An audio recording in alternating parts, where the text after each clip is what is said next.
ተካፈሉ አጋሩ ላለ ጊዜ ለመውሰድ ወደ 61ኛው ጥያቄ እንሄዳለን። 61ኛው which of the following issues obtained serious attention as a result of the sickness of Melik's second beginning from the 1906 ይለናል።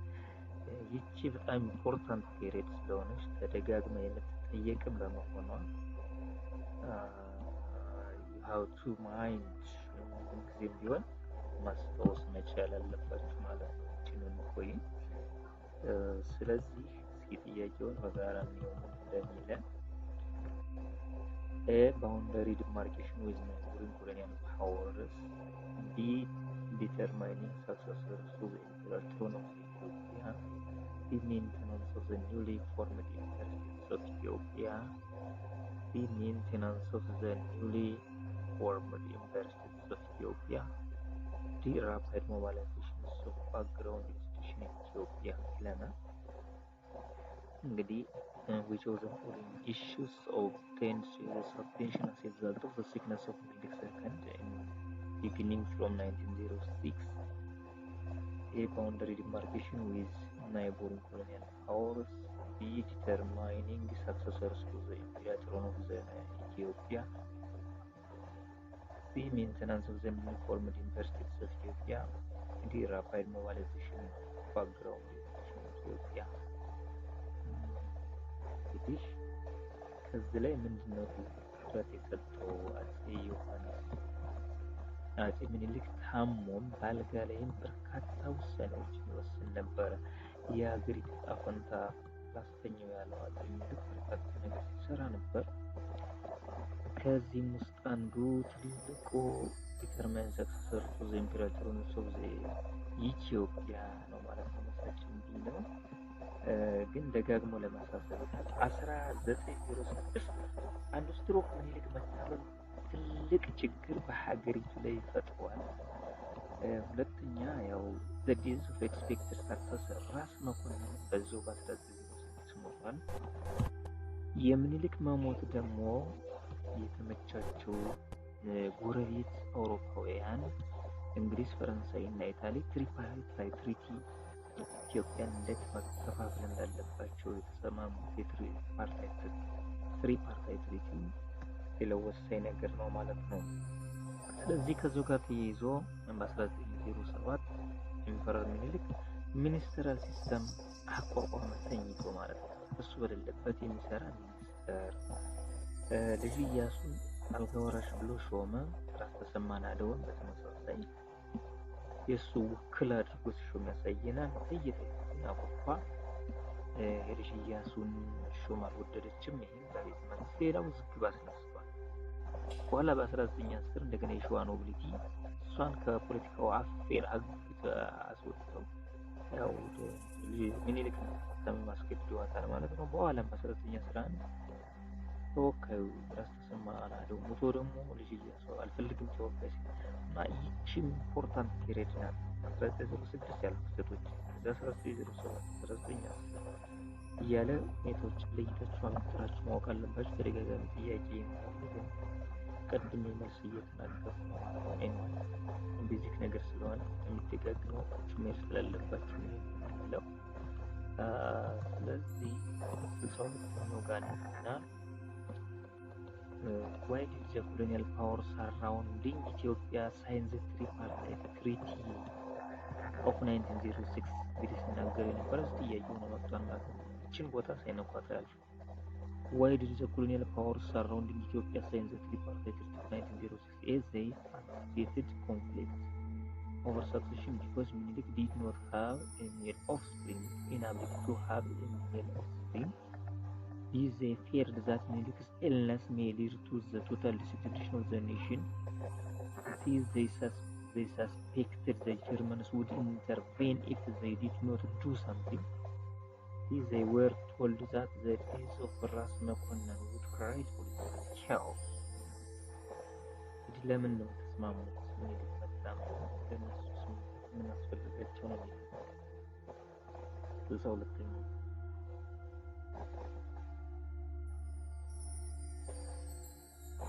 ያው ትልቁ ነገር እንግዲህ ምኒልክ ከሀገር ትበትናለች። ስለዚህ ድርሻቸውን በኢትዮጵያ ያላቸውን ችግር ለምሳሌ ብሪቲሽ አሎንግ ናይልን ተከትላ ከጣና እስከ ሱዳን ማገናኘት ትፈልጋለች። ፈረንሳይ ደግሞ ጅቡቲ በአዲስ አበባ መስመርን ትፈልጋለች። ኢጣሊያን ደግሞ ራሷ በኤርትራ በኩል መስራት ትፈልጋለች። ስለዚህ ለዛ ነው ትልቁ ያው ኢትዮጵያ ትከፋፈላለች፣ ትበታተናለች። ስለዚህ እነሱ እንዳይጣሉ ነው ነገሩ። እንደ በርሊን ኮንፈረንስ ሰከንድ በርሊን ኮንፈረንስ ነው 1906 በኢትዮጵያ ላይ የተሰራበት። እሺ እንግዲህ ተከታታይ በዚህ ዓመት ምህረት ዙሪያ ያሉ ነገሮች ተደርድረዋል። 13ኛ which one of the following measurements did Menelik second in 1906? I mean, which of the following measurements did Menelik second in 1909 in order to solve the problem of power struggle in the palace? A. Requesting the neighboring colonizers to respect Ethiopia's independence. B. Strengthening the imperial guards with royal soldiers. C. Establishing councils of ministers. D. Announcing ልጅ ኢያሱ as heir to the throne. 1909 ምን አደረገ? እነዚህን በቃ ስትሪክትሊ ማወቅ መቻል አለባቸው። ተከታታይ የሆኑ ፔሪዮዶች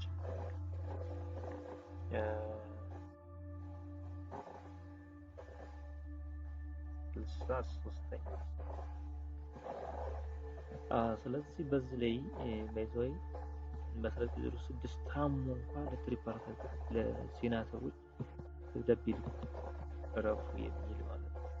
እና ይሄው በዚህ ወቅት ያደረገው አሁንም ስሩ እንዳቋቋሙ በዚህ ላይ አናውንስ አድርጓል። በ1907 ሚኒስትር አቋቋሙ ኢያሱ ወራሽ መሆኑን ሰማ። ከዛ አናውንስ ያደረገው announced ኢያሱ as heir to the throne ይላል። the neighborhood and both respected the imperial guards with royal soldiers, establishing councils of ministers, announced ኢያሱ as heir ኢያሱ ነው። በ1910 ደግሞ የመጀመሪያ ቆረፈችበት ነው ማለት ነው። 64 Empress ጣይቱ ፕሪፈር ዘውዲቱ to ኢያሱ as Menelik's successor because A. ጣይቱ hated ኢያሱ and his father ራስ ሚካኤል. B. ዘውዲቱ was married to ጣይቱ's relative ራስ ውግሳ. C. ጣይቱ wanted to see a female. D. ጣይቱ wanted power through her daughter ዘውዲቱ. So what was that? Empress ጣይቱ preferred ዘውዲቱ to ኢያሱ as Menelik's successor because ጣይቱ ያኮረፈችው ለዛ ነው። በ1909 ኢያሱ በኩል ሲደረግ እሷ ቆረፈች። በ1910 እሷን አስወጥቷት አንዱ ተቆረጭ አስራው ትልቁ ነገር ለምን ነበር ነው በተለይ በምርጫ መጥቷል። ጣይቱ ሀጥት ኢያሱ and his father ራስ ሚካኤል ኢያሱና ራስ ሚካኤልን በመፍራት መምጣት ነው። ዘውዲቱ ወስመር ጣይቱ ስሪላት ራስ ውግሳ ጣይቱ wanted to see a female monarch. ጣይቱ wanted power through her daughter ዘውዲቱ። ለዚህ ትልቁ ነገር ነው at least she wanted to exercise the political power through her daughters ውግሳ ወሌና ግፊት ስለነበር ዘውዲቱ። ምክንያቱም ጣይቱና ምኒልክ ምንም ይሻላል ባካም ናቸው። ግን ውግሳ ወሌ አጎቷ ላይ ዘውዲቱ ማለት ነው። 65 Who was responsible for the introduction of the ministerial system? ኢትዮጵያ for the first time ቴዎድሮስ ሰከንድ ቢ ምኒልክ ሰከንድ ኃይለ ሥላሴ ፈርስት ዲ ልጅ ኢያሱ ይለናል። ያው ምኒልክ ፈርስት ሚኒስትራል ሲስተም በኢትዮጵያ 1907 ያቋቋመ ምኒልክ ነው። እሱ በጣም ጊዜ ሰራ ባቃተው እሱን ተቆጥቶ ይላል። 66 which of the following is correct about the appointment of ልጅ ኢያሱ as Menelik's heir? It was appointed by the Council of Ministers. B. It was meant to bring stability. C. It was directly challenged by the Shona nobility. D. It was supported by ጣይቱ wholeheartedly. የየነው ስለነበር ነው ስለነበር ስለዚህ 66 ስሩበትና which one of the following is correct about the appointment of Ieyasu as Minilik's heir? It was opposed by the Council of Ministers. B. It was meant to bring stability. C. It was directly challenged by the Shuan nobility. D. It was supported by traitors wholeheartedly. This ነገር ነው ምንም ሌላ አማራጭ የለንም። B ነው። It was meant to bring stability. ካውንስሉም አልተቃወመውም። ሸዋን ኖቢሊቲ እየጠየቀም አልደግም። 67 which one of the following properly describe Iyasu's approach to government? A. He sought to accord equal status to Ethiopian Muslims. B. He wanted to reduce taxes and tax rates for everybody. C. He wanted to ensure the continuity of the system under Menelik. B. He left the matter of education entirely to the church. እንግዲህ ይህ የልጅ ኢያሱ ኳሊቲ ነው። በጣም እንደው ብሔረሰብ ሳይቀነቀን ሪሊጂየስ ኳሊቲ ኔሽን ኳሊቲ ምንም ያ ማለት መልሱን እየተናገርኩት ነው። መልሱ ነው he treated Muslim and Christian equally even each nationality has a great respect. አፋር ሲሄድ የአፋር ልብስ፣ ሐረር ሲሄድ የሐረር ልብስ፣ መስጊድ ያሰራ ቤተክርስቲያን ያሰራ እንደሱ ሂውማን ኢኳሊቲ ወይም ሰውነት ላይ የቆመ ነበረና እሱ ይሄ ኢምፖርታንት ኳሊቲ ነው። ቆይቶም ጠይቃሉ በሌላ ጥያቄ ሊመጣ ይችላል። 68ኛ why did the Shuan nobility oppose ልጅ ኢያሱ? because በኋላ ተቃውሞታል። ለምንድን ነው ነው ወይ he sought to introduce a modern system of administration. He worked to reorganize Ethiopia's foreign policy. He threatened their political position in the empire.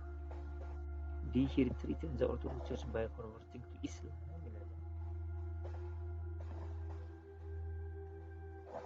ስለዚህ ምንድን ነው why the Shuan nobility opposed ልጅ ኢያሱ? because A. he sought to introduce a modern system of administration. B. he worked to reorganize Ethiopia's foreign policy. C. he threatened their political position in the empire.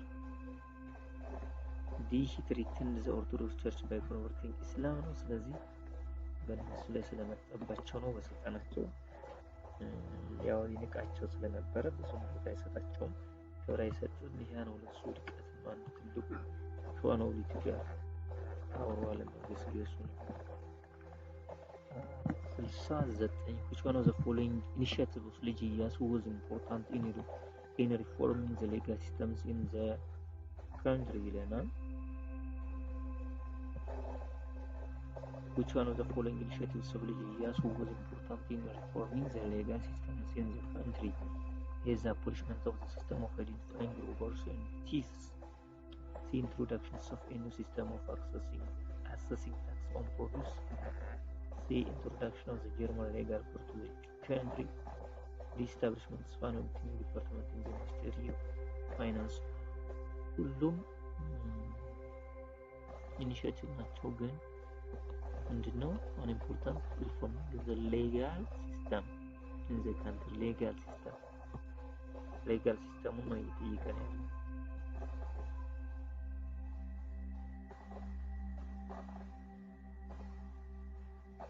ኦኬ ስለዚህ ማለት ይወራል A ነው ወይንስ B ወይንስ C? more legal system ማለት legal ስርዓት ከማሻሻል ጋር ነው። የኦዲቲንግ ዲፓርትመንት ሲስተም የሚረጋገር አለው። አቦሊሽን ኦፍ ሲስተም ኦፍ አይደንቲፋይንግ ሮበርስ ኤንድ ቲፍስ የሌባ ሻይና ቁራኛን ያስወገደው ነው በዋናነት ከሱ ጋር ማች ያደርጋል። ግን ቢም ትንሽ ኤንዋይ ሌጋል ሲስተም የሚለው ነው እንጂ ሁሉም የሱ ሪፎርሞች ናቸው። ከዛ ውስጥ ግን ሌጋሊ ወይም ህግ ስርዓት ጋር የተያያዘው ቁራኛና ሌባ ሻይ ደግሞ የፍትህን ጉዳይ ወንጀልን ጉዳይ ያስተካከለበት ሲስተም ነው። እና መሰለኝ why did ልጅ ኢያሱ earn the enmity of the colonial powers in the Horn of Africa? ከረጅም ርቀት እንግዲህ ጀምረን ዘመነ መሳፍንት ያጼ ቴዎድሮስ ዘመነ መሳፍንት ወደ አስራን ስለሆነ ብዙም አላየ ነው። ኤኒዌይ ሎንግ ዲስታንስ ትሬድ ከዛ ቴዎድሮስ ከዛ ዮሐንስ አለ ከዛ ምኒልክ አለ ዘንድ ልጅ ኢያሱ ላይ ማለት ነው። እንግዲህ እንዴት የታሪክ ፍሰቱ ፕሬዚዳንት እንዴት እንደሚያዋጡ ነው የሚያሳይ። ሶ ዋይ ዲድ ልጅ ኢያሱ ኤርን ዘ ኢነሚቲ ኦፍ ኮሎኒያል ፓወርስ ኢን ዘ ሆርን ኦፍ አፍሪካ? አዎ ልጅ ኢያሱን ብሪቴን፣ ፈረንሳይ፣ ኢጣሊ ሁሉም ጠላቶቹ ነበሩ። ኤ ቢኮዝ ሂ ፕላንድ ቱ ናሽናላይዝ ኢምፖርታንት ፎሬን ፋይናንሽል project. B because he made a habit of disrespecting their diplomatic representatives. C because he threatened their position in the colonies suggesting Ethiopia. D because his dream of creating a larger empire of Africa state which was seen as a threat to their interests. በጣም ግሩም ጥያቄ ነው። ጥሩ ነው። ዋይ ልጅ ኢያሱ earned the enmity of colonial powers in the Horn of Africa? እንግሊዝም ፈረንሳይም ብዙ ሴራ ሰርተውበታል እሱ እንዲወርድ ባይዘዋል። ወደ እስልምና ቀየረ ምናምን ሎካሊ ሪቤሊዮን እንዲነሳበት አድርገዋል። እና ምንድነው? A because he planned to nationalize important foreign financial project. B because he made a habit of disrespecting their diplomatic representatives. C because he threatened their position in the colonies suggesting adjoining Ethiopia. E because his dream of creating a larger Horn of Africa state which was seen as a threat to their interest. ለዚህ ምንም ግልጽ ያለ ነው እሱም ይሄ ነው። ምክንያቱም አዲስ ኮሎኒያል ፓወሮችን ይሳፈጥ ነበር። ለምሳሌ በሶማሊያ ሳይድ ባሪን ይረዳ ነበር። ሌሎችም ነፃ አውጪ ታጋዮች ነው ሌላ አፋኝ ሶማሊያ ነፃ ጀርመንን የነሱ የአንቲ ጀርመን አንቲ ብሪቴን ፍራንስ የነሱ ተቃራኒ የሆነው የጀርመን ኤምባሲ በሱ ተከፈለ። ስለዚህ ጀርመንና ስጋር ላይ አድርጓን ኦቶማን ተርኪ ላይ ነው የነዚህ ስለነበር የነ አክሲ ፓወሮች የነ ኦቶማን ተርኪ የነ ጀርመን ደጋፊ ነው እና አላይድ ፓወሮቹ ይጠሉታል።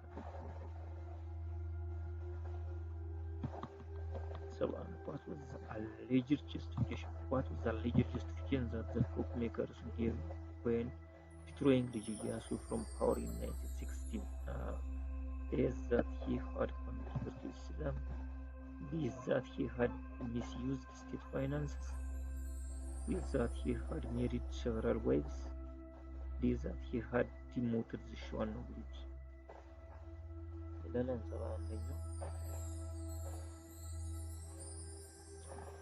What was the alleged justification that the bookmakers gave when dethroning Liji Iyasu from power in 1916? Liji Iyasu ለማውረድ የተጠቀሙበት መላምት ነው። A he had converted to Islam. B is that he had misused state finances. C is that he had married several wives. C is that he had demoted the Shuan nobility. ስለዚህ ታላቅ ሴራ ተሰራ ያልኳቸው እዚህ ላይ ነው። ኢቨን እስልምና ቋው ልብስ በማልበስ ፎቶግራፍ አንስተው አቀናብረው በመላክ ማዕበል እንዲነሳበት ኢንተርኔት ተሰርቶበታል። ያው እስልምና ቀየረ ምናምን ዛሬ ሁሉ ሰበቦች ነበረ እንደ ዋና እሱን አድርገውታል። እዚያ ጳጳሱ ጋር ተመካክረው ነው ባዳህር ቆይቶ ሲበላ ባተለወሰደ ጭሮ የሚባለው ማሰበት እንደተከሰተ እናስታውሳለን። 72ኛ the rights of Ethiopian Muslims were better respected during the reign of ምርጫ ባይኖረው እና ታስቀምጠታለች ኤዞዊቱ ቢምኒልክ ሰከንድ ሲልጅ ኢያሱ ኃይለ ሥላሴ ፈረስት ያው ልጅ ኢያሱ ነው። ደጋግማ እንግዲህ ብራንድ Question 73 Ras Gugsa Waliyo was defeated by Ras Tufari's forces at the Battle of Wow. Esagale B Anchim. C Karmabar. D Mesono.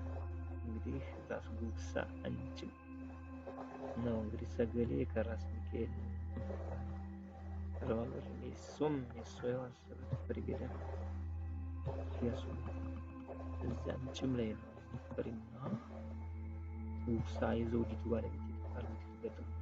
74 which of the following is true about the period of dual rule or hierarchy in Ethiopia politics of the early 20th century?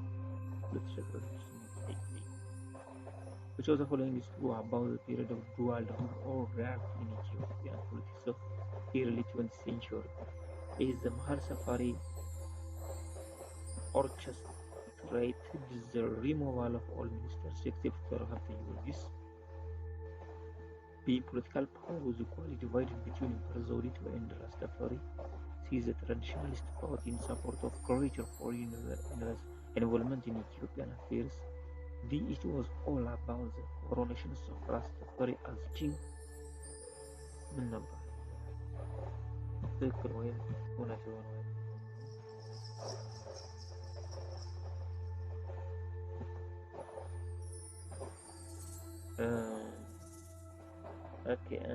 ላይ ምን ይላል? which one the following is true about the period of dual rule or hierarchy in Ethiopian politics of early 20th century? The Mahar Safari overstrated the removal or demonstrated the removal of all ministers except for Haile Georgis. The political power was equally divided between Zewditu and Rastafari. አይሆንም ሁለቱ የትራዲሽናል fought in support of greater foreign investment ኦፖዝ ነው የሚያደርጉት ትራዲሽናል። ስለዚህ መልሳችን ዲ ነው። it was all about the coronation of Rastafari as king። በዚህ ወቅት ራስታፋሪ ንጉስ ሲሆን ደስ ብለዋል። ያው ንጉስ ነው እንጂ ኪንግ አይደለም። በዚያው በኋላ ነው ኢምፐረር የሆነው።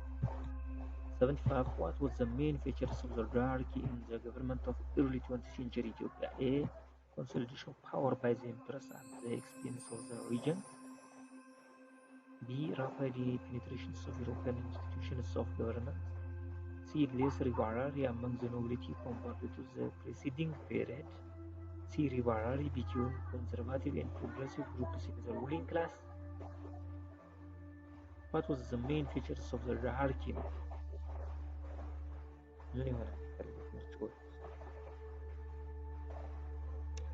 መቼም ይናሰጥ በጣም ሪቫላሪ በዛበት ኮንዘርቫቲቭ እና ፕሮግሬሲቭ ኮንዘርቫቲቭ ዘውዲቱን ይደግፋል። ስልጣኗ ተሞጨቀች ተገፋች ነው ያለ።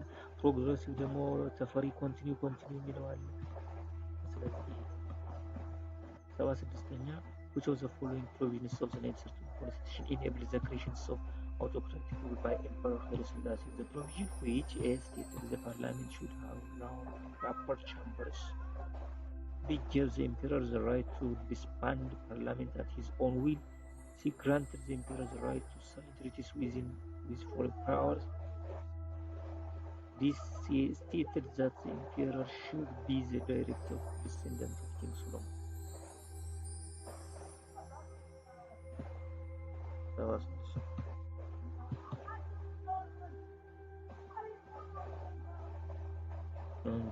which one of the following provisions of the 1913 constitution enable the creation of autocratic rule by Emperor Haile Selassie? The provision which ይላል እንግዲህ ኃይለ ሥላሴ ስልጣን ማጠናከርን ህገ መንግስት stated the parliament should have lower and upper chamber። ስለዚህ ነው ወይ ዋናው ፕሮቪዥን የነበረ። C. gives the emperor the right to disband parliament his own will. C. granted the emperor the right to sign treaties with foreign powers. This stated that the emperor should be the direct descendant of King Solomon. እንግዲህ ምንድነው ይሄ? enable the creation of autocratic rule by Emperor Haile Selassie ያስቻለው ከዚህ ውስጥ አንዱ granted the emperor the right to sign treaties with foreign powers። ይሄ ነው gives the emperor the right to disband stated the parliament should እንግዲህ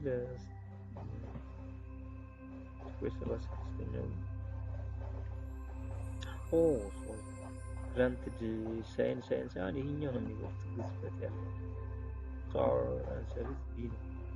ምክንያቱም ጌቭ ነው granted gives the emperor the right to disband parliament at his own will። ኤክሰሲቭ የሆነ ስልጣን እዚህ ላይ ነው የሚያሳየው። እነዚህ እንዳለ ሆኖ ኤክሰሲቭ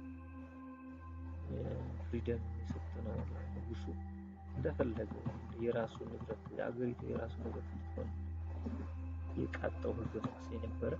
question 77 which one of the following statement is correct about the Ethiopian constitution? A was written to place the League of Nations.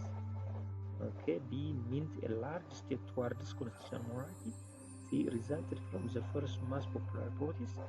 D gave legal ground to the autocratic state. So the 1913 constitution it gave legal ground to an autocratic state. ቅድም ካልነው ጋር ተቀራራቢ ነው። ይሄ ነው ዙሮ ተጠምዝዞ የኃይለ ሥላሴን ስልጣን ማቆየት ያፈቀር ነው ገመት ኋላ ያደረገ ያው ለግፍ ኔሽን አባል ለመሆኑም ጠቅሟል። ወይ 78 which one of the following was not among the reforms introduced by Ethiopian state in the period 1900 to 1935?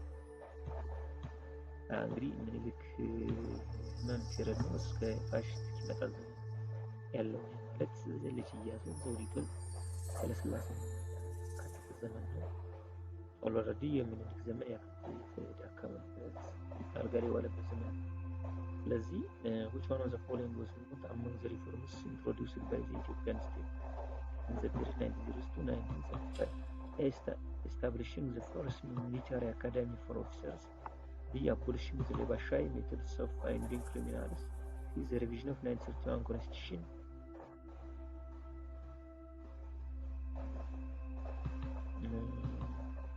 the appointing government officials to reduce custom post.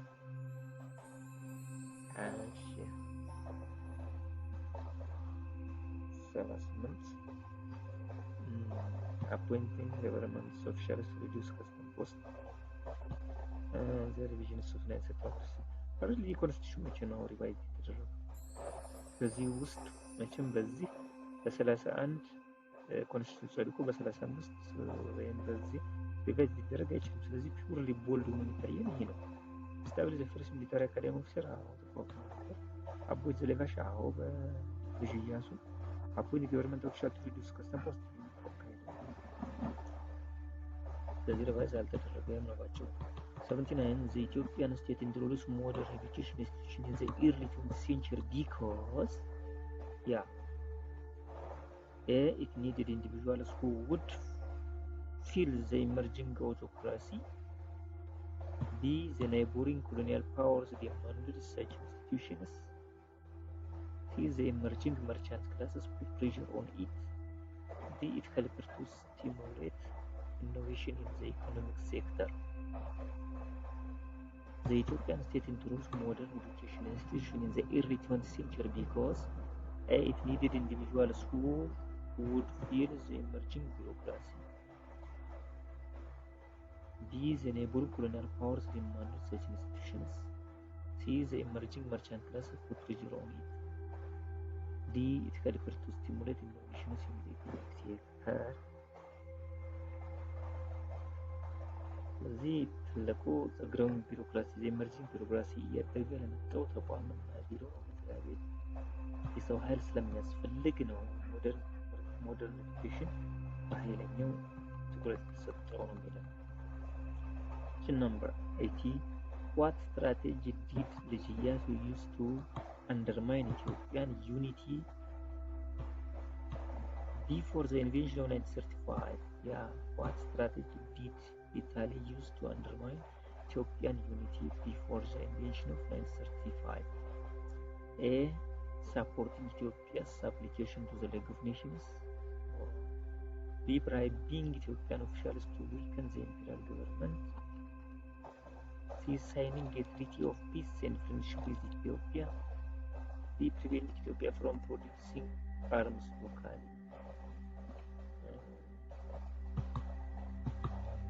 እዚህ አንድ ቁልጭ ብሎ የሚታየን አለ እንግዲህ ፖዘቲቭ ስቴትመንት ይሆን በሰማንያ ሌላ ምንም አትሉት ቢ ነው ሊቆላይን ብራይቪንግ ኢትዮጵያን ኦፊሻልስ ዊክን ዘ ኢምፔሪያል ገቨርንመንት ማዳን በመንግስት ላይ የሚነሳ አማጺ ያው ሳብቨርሲቭ ኮላቦሬቲቭ በፊት ባድዋ ነው የረድም ነበር አይደለም በኋላ 40 ዓመት በኋላ ስለዚህ ይናደድብችም ምንም አላደረገችም ይህንን መልካከም አይገናኝም 81 which of the following was an immediate trigger for the Ethio-Italian wars of 1935-1936? Immediate trigger is the Italian decision to build a railway from Eritrea to Sudan is a worldwide incident that took place in Okadian. See the declaration by fascist Mussolini to avenge the defeat of Adwa. is the concentration of huge Italian troops in Eritrea and Somalia. ኢምዴት ትራይገር ነው እንግዲህ ይህንን በተለያየ 2019 ነው መሳችን ቸምቢኖ is the Walwal incident was the pretext of the immediate cause for the Italo-Ethiopian War of 1935. Walwal incident Walwal ግጭት ነው 82 which of the following correct about the Italian wars 1935 to 1936 ያው ነው እንግዲህ በተለያየ አጠያየቅ በተለያየ አመት የመጣ ነው which of the following is correct about the Italian war of 1935 to 1936 A. Initially the Ethiopians retreated to elongate the communication line. B. Italian aggression was first launched by Graziani from the east. C. The Ethiopians had lost both the first and the second battles of India.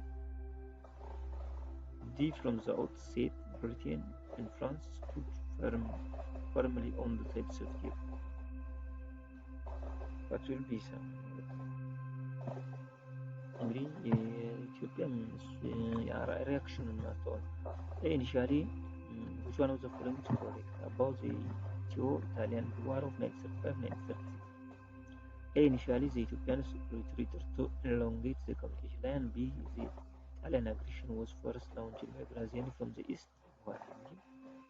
C. The Ethiopians had lost both the first and second campaign የተሻለ battlefield የሚባለው ከተማ ነው C. From the outset, Britain and France firmly.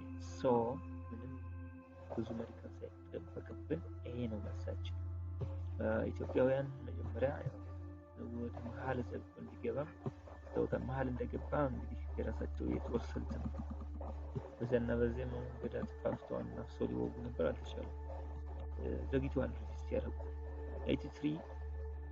83ኛው during the Italo-Ethiopian War of 1935-1936 እንግዲህ በየጊዜው ነው የሚጠየቅ ማለት the commander of the Ethiopian troops at the Battle of Shire was A. ራስ ሙሉ B. ራስ ሙሉጌታ C. ራስ ስዩም D. ራስ ካሳ ኦኬ አንዳንዴ እንደዚህ አይነት ነው ሰብጀክቲቭ የሆኑ ነገሮችን ማወቅ አለባቸው ማለት during the Italo-Ethiopian War of 1935-1936 the commander of the Ethiopian troops at the Battle of Shire was the Battle of Tembe, the Battle of Ambarada, the Battle of Shire ወደ ሴንተር A. ራስ ሙሉ B. ራስ ሙሉጌታ C. ራስ ስዩም D. ራስ ካሳ was እዚህ መልሳችን በቀላሉ ማብራራት ስለምትፈልገው ከሌላ ነገሩ ስለሚፈለግ ራስ ምሩ ነበሩ በሽሬ ፍረንድ ራስ ምሩ ነበሩ ሶሪ ናቸው አዎ ዋር ሚኒስተሩ ነው ራስም ራስ ካሳ ደግሞ ኦቨርኦል ኮማንደር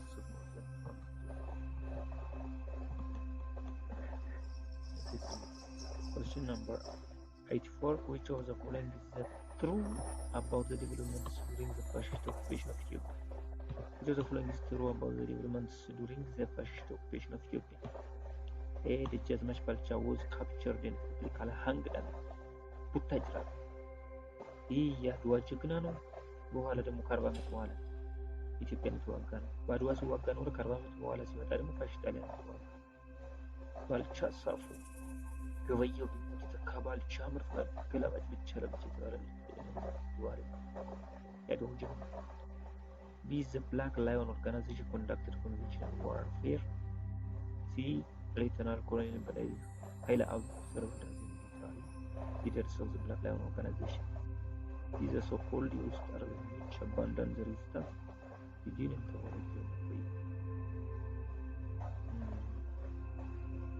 አንዳንድ ስፔሲፊክ የሆነ ጥያቄዎች ትንሽ ወሳሰብ ይላሉ which of the following about the development during the fascist occupation of Ethiopia A. Dejazmach Balcha Safo was captured in publicly hanged at Butajra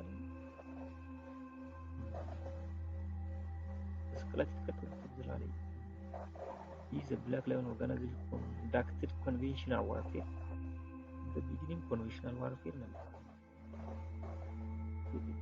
C. Lieutenant Colonel Balai Haile served as leaders of the Black Lion organization C. The so-called used አረበኞች abandoned the resistance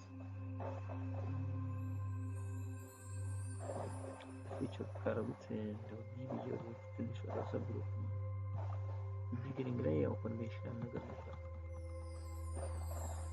85 who was designated as viceroy of the emperor and nominated as the head of the Black Lion organization in 1936 up to 37.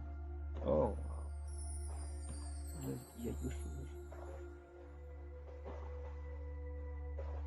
ያሉ ናቸው ሰብጀክቲቭ ናቸው። 85 who was designated as viceroy of the emperor and nominated as the head of the Black Lion organization in 1937. A palang para sa Barangay B ras ka sa Hilo. Si Dito sa Sarko. Si ras mo ba si Yazi.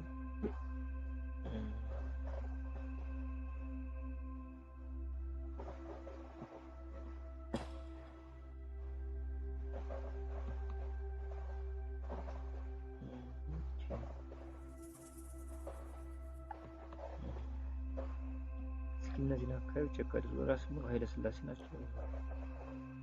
በስራው ሰንተራ እንሱም ኔትር ሄዶ ዝላለ ያው ነው ራስ ሙሉ ኃይለ ሥላሴ ነው ወይ ቼክ አድርጎ በመርሳት አድርጎ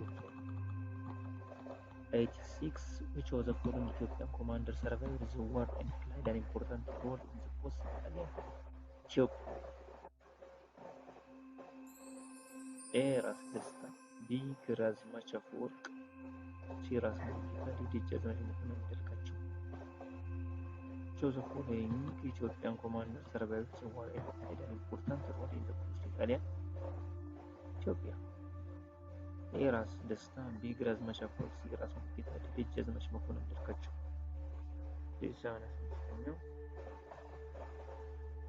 ደጃዝማች መኮንን እንዳልካቸው ይባላሉ ማለት ነው። እነዚህን ገደማ በዛው ቼክ አድርጓቸው ፐርሰናል ላይ ሰው ሲል ወደ ስለሚሰራ ስለሚረሳ 87 which was the following is true about the Black Lion organization. It continues the resistance struggle until the Italians were ousted. B it was mainly composed of graduates Hollata Meter Academy. C it actively engaged in fighting around the towns of Bori Libabur. It was formed long before Emperor Haile Selassie left the country.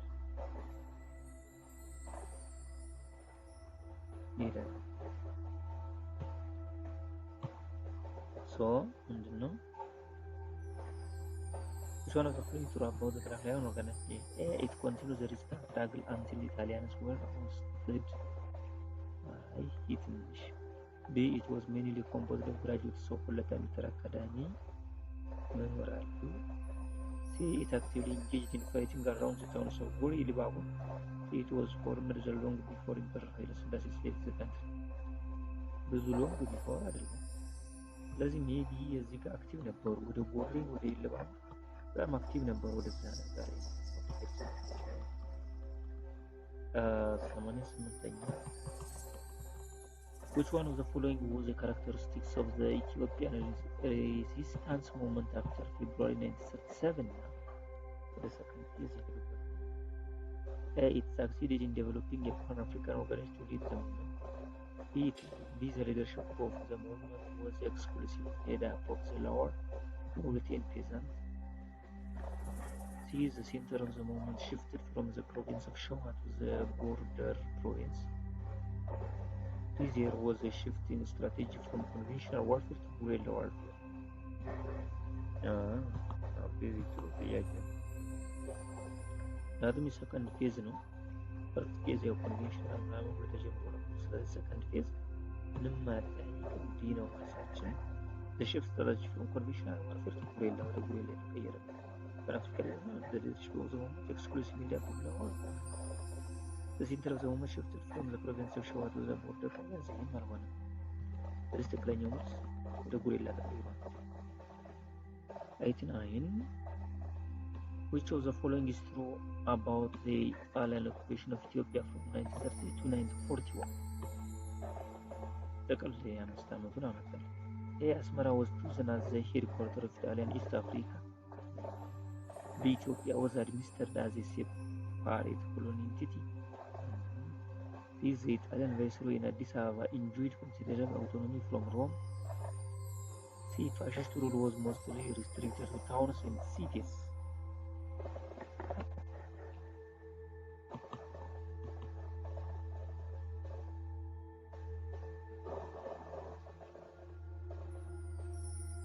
እስካሁን መልሶቿን ነው።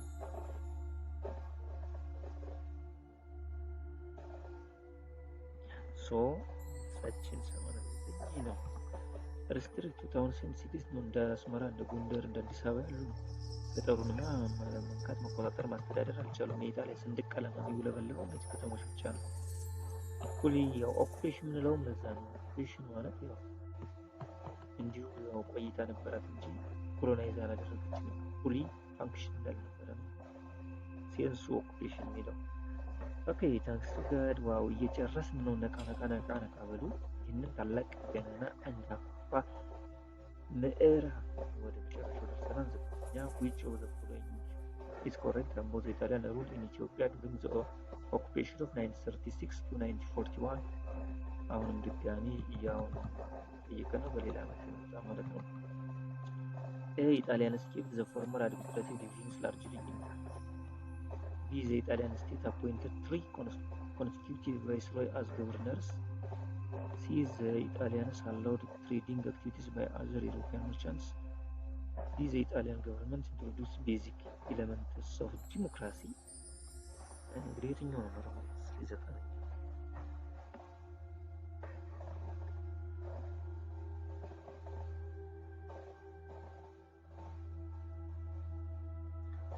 One of the following is correct about Italian rule in Ethiopia during the occupation of 1930s to 1941. The Italians kept the former alternative division largely intact. B. The Italian state appointed 3 consecutive viceroy as governors.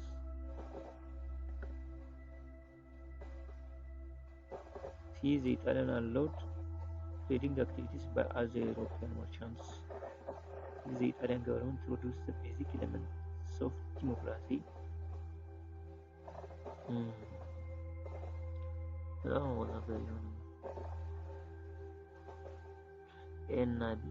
Italian allowed the trading. ነገሩን ትልልሽ ሰሜን ሁለቱንም ተሆነ ከኤና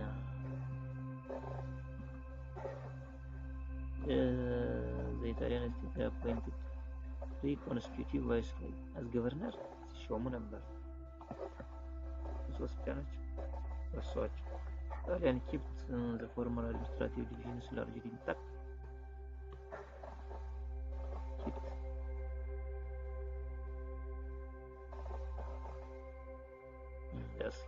እና ግን ግን 3 consecutively ሾሙት ማስታውሰዋለሁ። Question number 9.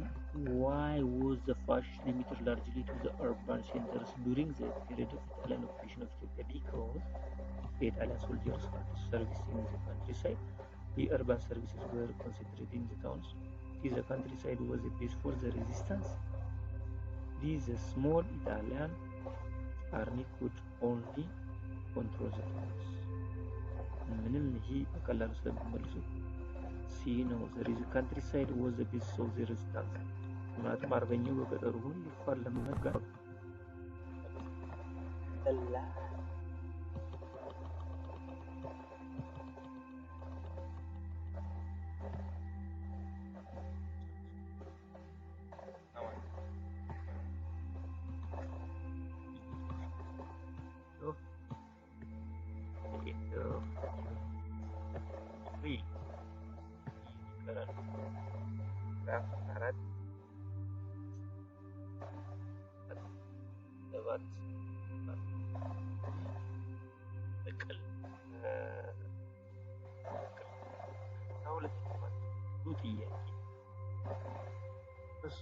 አራት ቪዲዮዎች ቀሩ። በላይ 25 ቪዲዮ ይህንን ቪዲዮ እየተከታተለ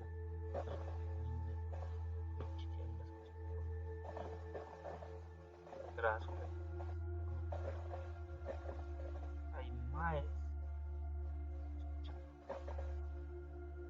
ቪዲዮ ስለምሰጣቸው ራሱ ስለዚህ ተረጋግታችሁ መርምሩት፣ እዩት፣ ተጠቀሙበት፣ ለጓደኛ አካፍሉ። መስፍን ሂስትሪ ሚስተር ብሪጅ ዩቲዩብ ቻናልን በጋራ እናሳድገው። በርቱ፣ እኔንም አበርቱ። ለመላ ኢትዮጵያውያን የሶሻል ሳይንስ ተማሪዎች ይዳረስ፣ ይጠቀሙበት። ዛሬ ነገም ሶሻል ሳይንስ የሚሆን ተማሪ ይጠቅመዋል። ሽት መፈለግ መቃረም አያስፈልግም። ይህ በቂ ነው። በየአይነት በየዩኒት በየምዕራፍ በየቶፒኩ ከዚህ የተለየ የሚወጣ ስለሌለ ሽት ራሱ አስፈላጊ ነው። እንግዲህ በይበልጥ ደግሞ አስፈላጊ ከሆነ በመስፍን ሂስትሪ ሚስተር ብሪጅ ቴሌግራም ቻናልም ጥያቄዎችን አታች አደርጋለሁ። ማንኛውም አክሰስ የሚችል በቴሌግራም መስፍን ሂስትሪ ሚስተር ብሪጅ ነው። በዩቲዩብ መስፍን ሂስትሪ ሚስተር ብሪጅ ነው። በፌስቡክም አድራሻ መስፍን አለሙ ብላችሁ በዛው ታገኙታላችሁ። በኤክስ ትዊተርም መስፍን አለሙ በሚለው በዛው ድረገጹ ጎግል ላይ መስፍን ሂስትሪ ሚስተር ብሪጅ ትክክለኛ ሙሉውን የሊንክ ስትጽፉት ታመጡታላችሁ፣ ታገኙታላችሁ ማለት ነው። በዚህ መሰረት ለመላ ኢትዮጵያውያን ይዳረስልኝ ነው። የእውነት ኤዱኬሽን ቻናሎችን ብዙ ቦታ የሚሰጣቸው የለም።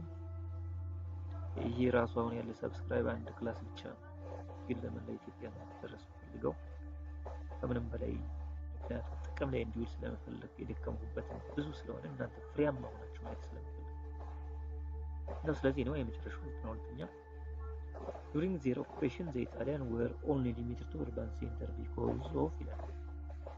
እንግዲህ ከዚህ ጋራ በሌላ ዘመን ደግሞ አመጣሁት እዚህ የሚሆነው ሚለው 91ኛው why was the fascist limited largely to the urban center during the period of Italian occupation of Ethiopia because እዚህ ላይ ያስቀምጡልና ወደዚህኛው during the Italian occupation of Ethiopia Italians were only limited to the urban areas because a shortage of manpower ምርጫዎችን አገላለጽ ነው የቀየሩ difficult growing in Ethiopia see lack of adequate transportation see prevalence of Catholic resistance ቋንቋ ነው የቀየሩ። ስለዚህ ይመስላል ምን ያህል ምስጢር እንዳወቃችሁ እንግዲህ እናንተው ፍረዱ፣ እናንተው ኮሜንት አድርጉት፣ እናንተው በእናንተ አንደበት ይገለጽ። ላይክ፣ ሼር፣ ሰብስክራይብ ይደረግ። ቀጣይ በምዕራፍ 4 አንብባችሁ እንገናኝ። በተቻላችሁ መጠን መጀመሪያ አንብባችሁ ሸፍናችሁ ከዚያ እነዚህ ቪዲዮዎች ይዩዋቸው፣ ራሳችሁን ፈትሹ፣ ተጠያየቁ፣ ረዳዱ፣ ተዛዘኑ፣ ተመካከሩ፣ ተፋቀሩ። ኤዱኬሽን ፈርስት ፒስ ፎር ቴንኪው።